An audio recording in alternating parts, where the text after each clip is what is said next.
ನಮಸ್ಕಾರ, ಬಸವ ಟೈಮ್ಸ್ಗೆ ಸ್ವಾಗತ.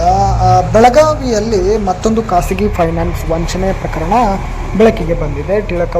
ಟಿಳಕವಾಡಿಯಲ್ಲಿರುವ ಅಪೆಕ್ಸ್ ಬಿಜ್ carp LLP ಎಂಬ ಖಾಸಗಿ ಫೈನಾನ್ಸ್ ಸಂಸ್ಥೆಯ ವಿರುದ್ಧ ಸುಮಾರು 165 ಕೋಟಿ ರೂಪಾಯಿ ವಂಚನೆ ಆರೋಪ ಇದೀಗ ಕೇಳಿಬಂದಿದೆ. ಹೂಡಿಕೆದಾರರ ಆರೋಪದ ಪ್ರಕಾರ ತಿಂಗಳಿಗೆ 4% ಬಡ್ಡಿ ನೀಡುವುದಾಗಿ ಆಮಿಷ ಒಡ್ಡಿದ್ದ 3,500ಕ್ಕೂ ಹೆಚ್ಚು ಜನರಿಂದ ಹಣ ಸಂಗ್ರಹಿಸಲಾಗಿದೆ.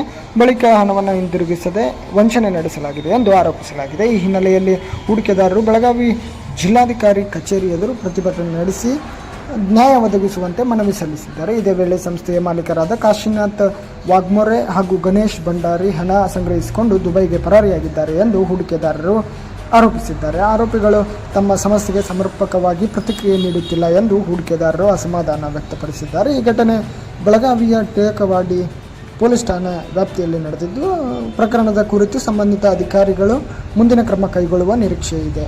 ಈ ಪ್ರಕರಣದಲ್ಲಿ ಆರೋಪಗಳು ತನಿಖೆಯ ಹಂತದಲ್ಲಿದ್ದು, ಸಂಬಂಧಿತ ಅಧಿಕಾರಿಗಳ ತನಿಖೆಯ ಬಳಿಕ ಹೆಚ್ಚಿನ ಮಾಹಿತಿ ಹೊರಬರಬೇಕಿದೆ.